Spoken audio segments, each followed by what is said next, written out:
నమస్కారం TNN news కి స్వాగతం. హెడ్లైన్ చూద్దాం. Telangana super game changer regional ring road 2 భాగాలుగా ప్రాజెక్ట్, కేంద్ర ప్రభుత్వం కీలక అప్డేట్.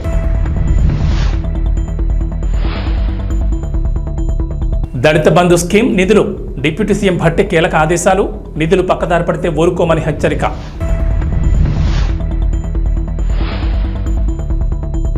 రేపు కలెక్టర్లతో సదస్సు, సీఎం చంద్రబాబు కీలక నిర్ణయం.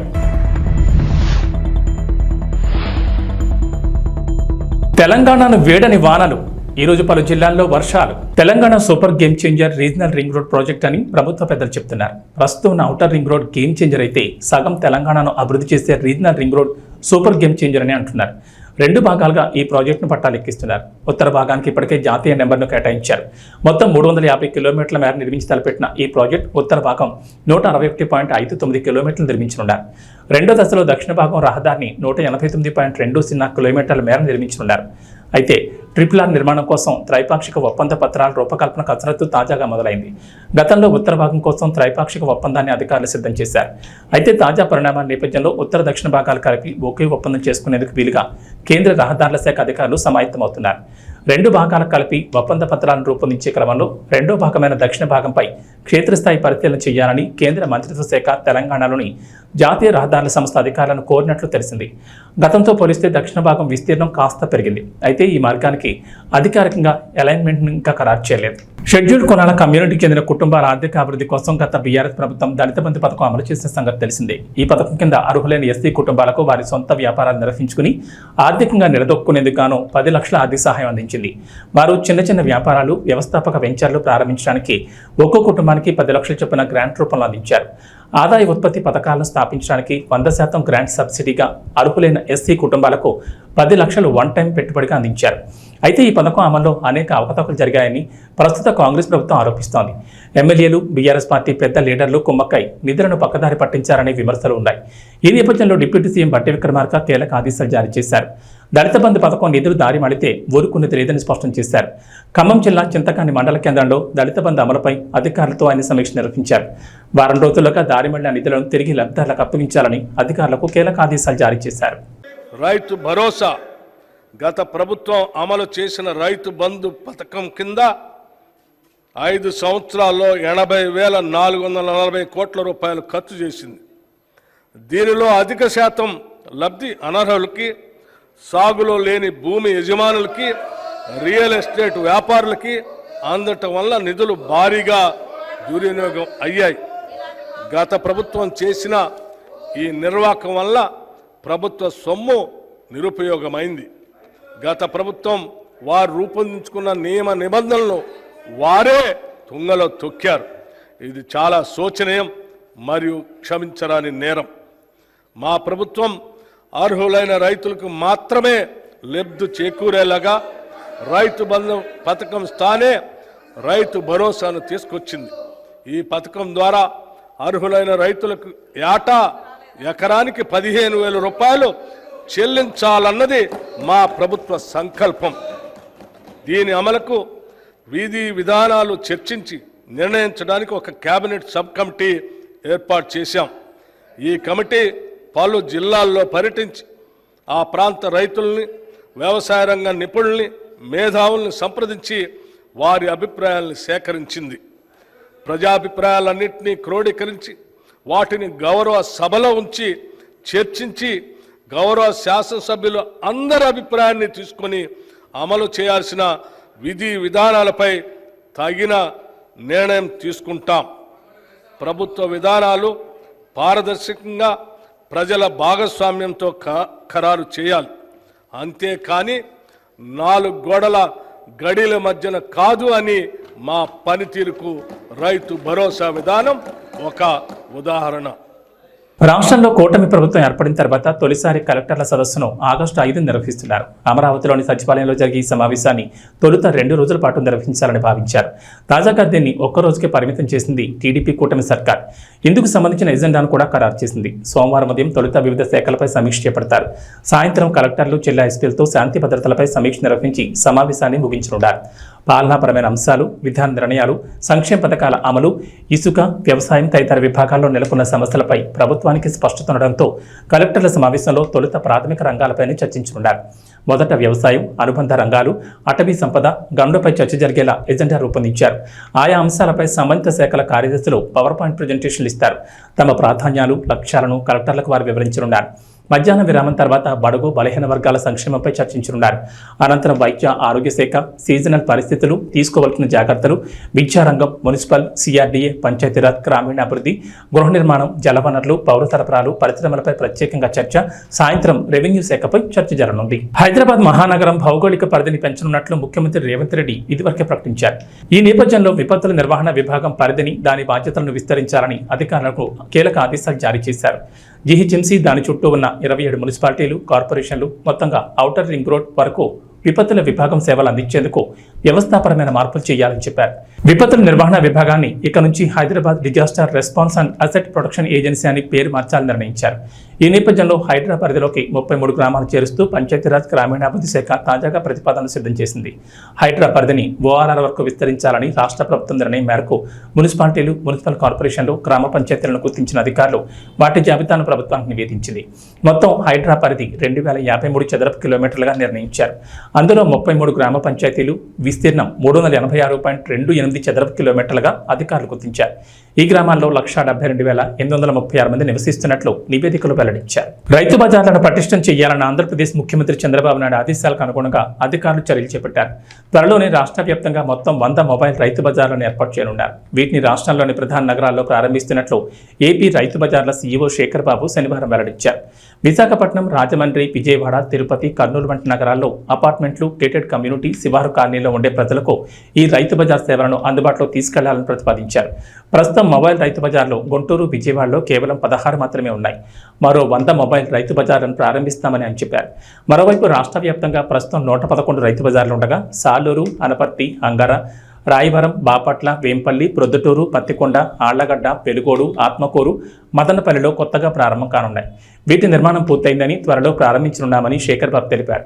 అలాగే ప్రతి మున్సిపల్ కేంద్రంలో రైతు బజార్ ఏర్పాటుకు ప్రతిపాదన ఉందని చెప్పారు. కానీ ప్రస్తుతం 98 మున్సిపాలిటీల్లోని 74 చోట్లే రైతు బజార్లు ఉన్నాయని వివరించారు. స్వాతంత్ర దినోత్సవం సందర్భంగా ఏపీ ప్రజలకు ప్రభుత్వం 3 శుభవార్తలు చెప్పనున్నట్లు తెలుస్తోంది. ఎన్నికల ప్రచారంలో భాగంగా సూపర్ 6 పేరిట 6 హామీలు ఇచ్చిన టీడీపీ కూటమి అధికారంలోకి వచ్చిన తర్వాత వాటి అమలుపై ఫోకస్ పెట్టింది. ఈ క్రమంలోనే ఆగస్టు 15 నుంచి 3 పథకాలను ఏపీ ప్రభుత్వం అమలు చేయనున్నట్లు ప్రచారం జరుగుతోంది. మహిళలకు ఉచిత బస్సు ప్రయాణం, తల్లికి వందనం పథకం, అన్నా క్యాంటీన్లను ఆగస్టు 15 నుంచి ప్రారంభించనున్నట్లు తెలుస్తోంది. అయితే అన్నా క్యాంటీన్ల ఏర్పాటుపై ఇప్పటికే స్పష్టత ఉంది. ఆగస్టు 15 నుంచి 100 అన్నా క్యాంటీన్లు ప్రారంభిస్తామని ఏపీ ప్రభుత్వం ఇప్పటికే ప్రకటించింది. ఈ క్రమంలోనే ఏర్పాట్లు కూడా జరుగుతున్నాయి. ఇక వీటితో పాటుగా తల్లికి వందనం, ఆర్టీసీ బస్సుల్లో మహిళలకు ఉచిత ప్రయాణం హామీలను కూడా అమలు చేస్తారంటూ వార్తలు వస్తున్నాయి. గత కొన్ని రోజులుగా వివిధ శాఖలపై వరుసగా సమీక్షలు జరుపుతున్న ఏపీ సీఎం చంద్రబాబు నాయుడు ఈ పథకాల అమలుపైన దృష్టి పెట్టినట్టు తెలుస్తోంది. మహిళలకు ఉచిత బస్సు ప్రయాణం హామీ అమలుపై ఇప్పటికే ఎంత ఖర్చు అవుతుందని దానిపై అధికారులు లెక్కలు తయారు చేశారు. ప్రతి నెల 250 కోట్ల వరకు భారం పడొచ్చని అంచనాకొచ్చారు. ఇక పథకం అమలు చేసేందుకు పొరుగున ఉన్న కర్ణాటక, తెలంగాణ రాష్ట్రాల్లో అమలవుతున్న విధానాలను ప్రభుత్వం పరిశీలించనుంది. కాళహస్తిలోని ప్రభుత్వ ఆదేశాల మేరకు తల్లిపాల వారోత్సవాలను శ్రీకాళహస్తిలోని ఏరియా ఆసుపత్రి సూపరింటెండెంట్ విజయలక్ష్మి ఆధ్వర్యంలో ఏరియా ఆసుపత్రి నందు ఆసుపత్రి డాక్టర్లు తల్లిపాల యొక్క ప్రాముఖ్యతను, తల్లిపాలు బిడ్డకు రోగనిరోధక శక్తిని ఏ విధంగా కలిగిస్తుందో తెలియజేస్తూ గర్భిణీలకు మరియు బాలింతలకు అవగాహన కార్యక్రమం నిర్వహించారు. ఈ కార్యక్రమంలో రోటరీ క్లబ్ ప్రెసిడెంట్ శైలజ మరియు సభ్యులు పాల్గొని గర్భిణీలకు మరియు బాలింతలకు బ్రెడ్లు, పండ్లు, పాలు, చిన్నారులకు బట్టలు పంపిణీ చేశారు. రోటరీ క్లబ్ సభ్యులు మాట్లాడుతూ రోటరీ క్లబ్ సేవా కార్యక్రమాల్లో భాగంగా ప్రభుత్వం నిర్వహిస్తున్న తల్లిపాల వారోత్సవాలు పురస్కరించుకుని శ్రీకాళహస్తిలోని ప్రభుత్వ ఆసుపత్రి నందు గర్భిణీలకు మరియు బాలింతలకు తమ వంతు సహాయంగా పాలు, పండ్లు, బ్రెడ్లు, చిన్నారులకు బట్టలు పంపిణీ చేశామని, తల్లిపాల యొక్క ఆవశ్యకత, తల్లిపాలు బిడ్డకు పట్టిస్తే ఎటువంటి లాభాలు చేకూరుతాయో తల్లులకు అవగాహన కల్పించామని తెలిపారు.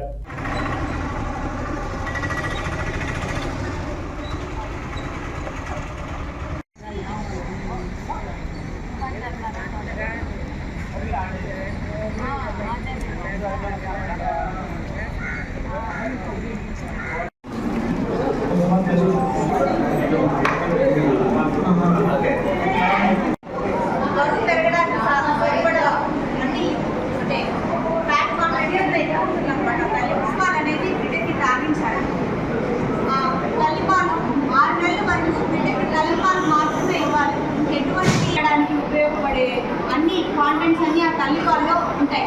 సో 6 నెలల వరకు ఈ నాటు వైద్యం ఉంటాం కదా, కారము, రస, బ్రేక్ వాటర్ ఇలాంటి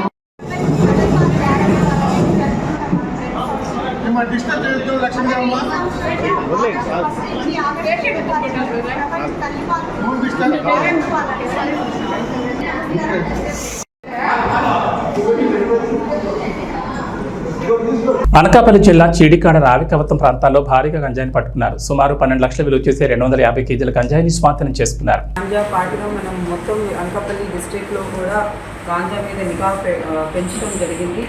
సో ఈ ఎఫర్ట్స్ రిజల్ట్గా నిన్న మనకి 2 మేజర్ క్యాచెస్ అయ్యి చీడికాడ పోలీస్ స్టేషన్ లిమిట్స్లో ఒక 150 కేజీస్ గాంజా పట్టుకున్నాము. అట్లాగే రావికంతం పోలీస్ స్టేషన్ లిమిట్స్లో 96 కేజీస్ గాంజా ట్రాన్స్పోర్ట్ చేస్తూ పట్టుకుంటం జరిగింది. చీడికాడలో పట్టుకున్న కేసులో 4 అక్యూజ్ని ఆల్రెడీ అరెస్ట్ చేశాము. ఇంకా 2 అబ్స్కాండింగ్ అక్యూజ్ పేర్లు కూడా ఉన్నాయి, వాళ్ళని కూడా తొందరలోనే అరెస్ట్ చేస్తాం. అట్లాగే రావికంఠం కేసులో కూడా అక్యూజ్ని అరెస్ట్ చేస్తాం జరిగింది. దాంట్లో కూడా లింకేజెస్ మనం ఎస్టాబ్లిష్ చేశాము. ఈ చీడికాడ కేసులో అక్యూజ్ అందరూ కూడా ఏఎస్ఆర్ డిస్ట్రిక్ట్కి సంబంధించిన వాళ్ళు, 3 పాడేరు మండలం నుంచి ఉన్నారు, ఒకళ్ళేమో హుకుంపేట మండలం వాళ్ళు. ఇక్కడ రావికంఠంలో కట్టిన కేసులో కృష్ణా డిస్ట్రిక్ట్కి సంబంధించిన అక్యూజ్ని అరెస్ట్ చేయడం జరిగింది. మన డిస్ట్రిక్ట్లో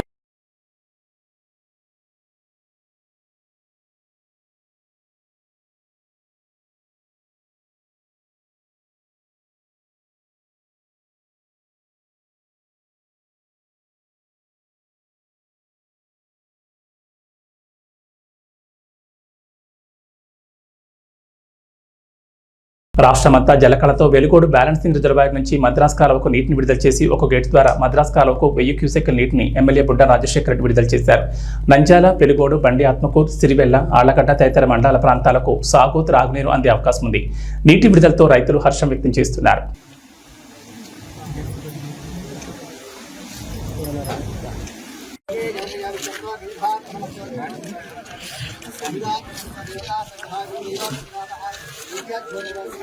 పక్కకు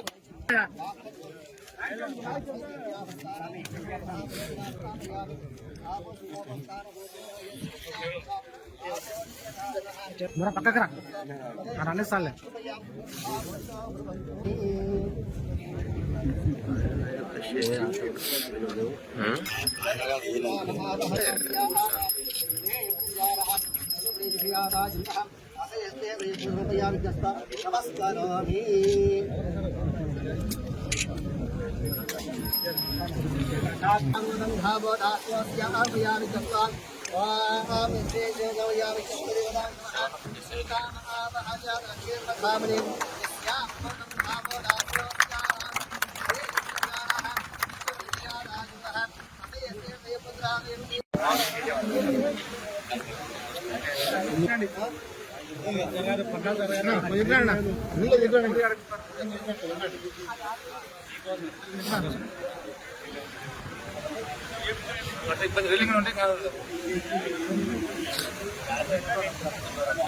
ముందరగా చెప్తావు ఆడుకోయి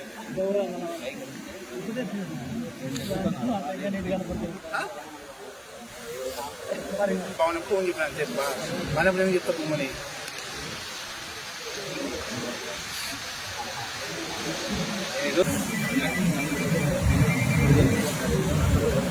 అప్పటే చెప్పింది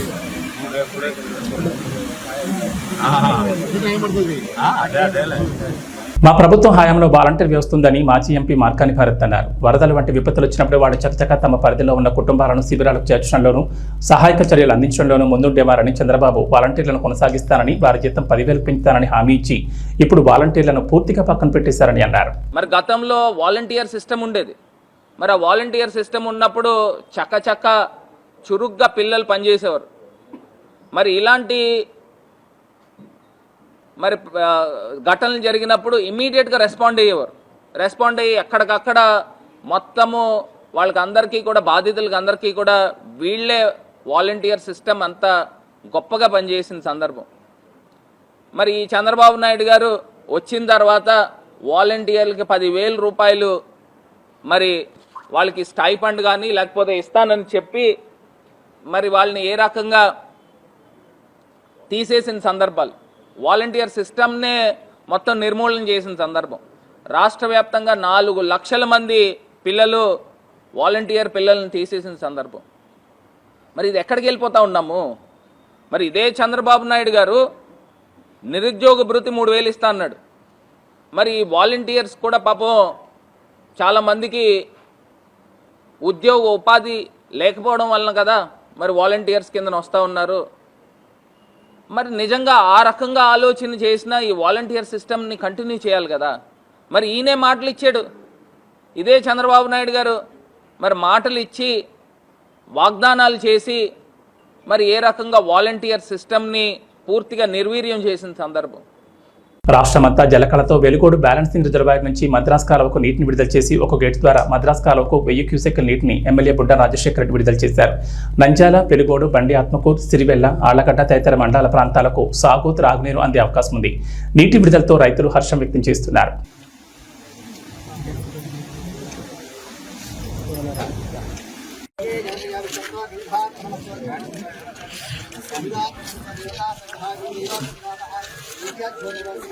పక్కకు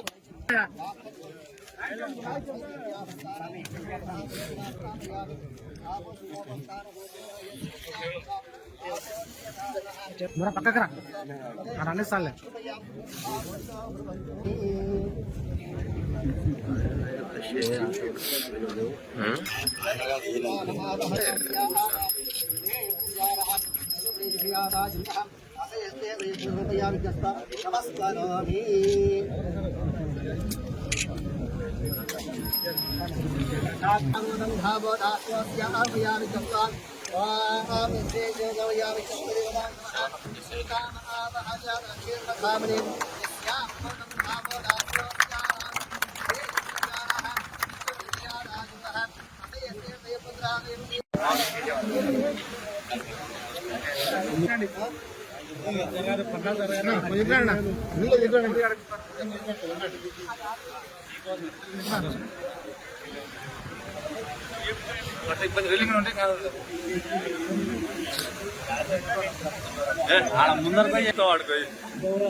పవన్ ఫోన్ చెప్పాను చెప్పా మన ప్రేమ చెప్తా పొమ్మని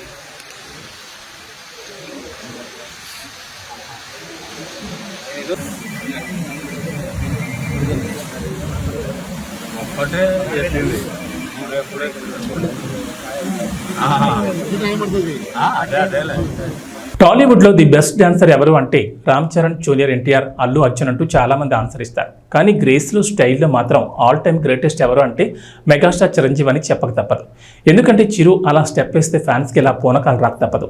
వేసే చిన్న చిన్న మూమెంట్స్లో కూడా అద్భుతమైన గ్రేస్ ఉన్న ఏకైక హీరో చిరంజీవి అనేది అందరికీ తెలిసిందే.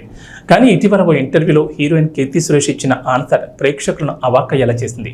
మీ ఫేవరెట్ డాన్సర్ ఎవరు, చిరంజీవి లేదా తలపతి విజయ్ అని యాంకర్ అడిగిన ప్రశ్నకు విజయ్ అంటూ కీర్తి సురేష్ సమాధానమిచ్చింది.